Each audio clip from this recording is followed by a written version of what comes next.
Vous doutez de vous, souvent, parfois même sans vraie raison. Vous avez l'impression de ne pas en faire assez, de ne pas être assez quelque chose. Alors, vous regardez les autres, vous vous comparez, vous vous jugez. Mais pendant que vous doutez, d'autres vous regardent avec admiration. Ils se demandent comment vous faites pour tenir, pour avancer, pour briller, simplement en étant là, tel que vous êtes. Et si vous preniez conscience de cela, de votre valeur, de votre impact, aujourd'hui c'est ce dont j'ai envie de vous parler. Alors bonjour à tous et bienvenue dans ce nouvel épisode de C'est mon ressenti. Le doute, on pense qu'il est utile, qu'il nous garde humbles, qu'il nous protège parfois. Mais souvent il nous ronge, il fragilise la confiance, il trouble notre regard sur nous-mêmes. Vous avez peut-être accompli de belles choses et pourtant vous ne retenez que vos échecs. C'est injuste et pourtant tellement courant. Ce doute tenace vient parfois de loin, de l'enfance, des comparaisons répétées, de ce besoin d'être parfait ou de croyances limitantes bien ancrées. Mais rappelez-vous, ce n'est pas parce que vous doutez que vous n'êtes pas légitime. Ce n'est pas parce que vous ne vous sentez pas à la hauteur que vous ne l'êtes pas. Pour vous aider, utilisez le regard des autres comme un miroir inattendu. Vous cherchez une preuve de valeur? Observez le regard des autres. Regardez ceux qui viennent vers vous, ceux qui vous remercient, ceux qui s'inspirent de vous, en silence parfois.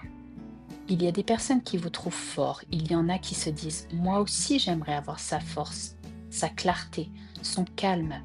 Mais vous ne le voyez pas, parce que vous êtes toujours dans ce qu'il reste à faire, toujours dans cette to-do list inachevée, alors que d'autres voient en vous un parcours inspirant. Mais alors, comment prendre conscience de votre valeur? Il ne s'agit pas d'arrogance, il s'agit de reconnaissance, celle de ce que vous êtes, de ce que vous apportez, de ce que vous traversez aussi. Votre valeur ne dépend pas de votre productivité, elle ne se mérite pas, elle existe, elle se découvre, elle s'honore. Autorisez-vous à en être fier.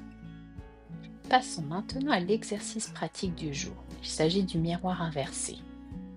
C'est un petit exercice en 3 étapes pour vous reconnecter à votre influence et voir ce que vous ne voyez plus.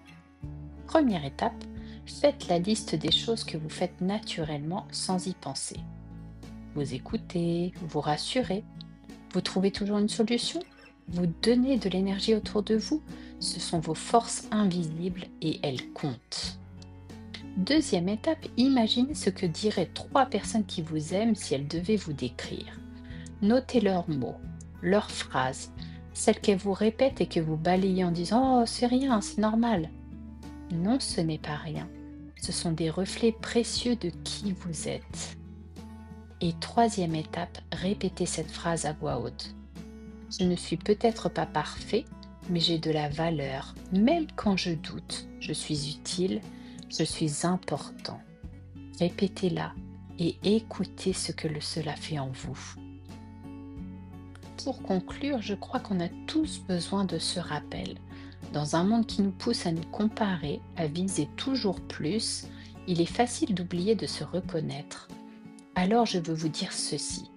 Pendant que vous vous demandez si vous en faites assez, d'autres se demandent comment vous faites pour tenir debout, pour continuer, pour exister. Vous êtes inspirant, même dans vos doutes. Et ça n'est pas rien. Et vous, avez-vous eu une prise de conscience sur votre valeur?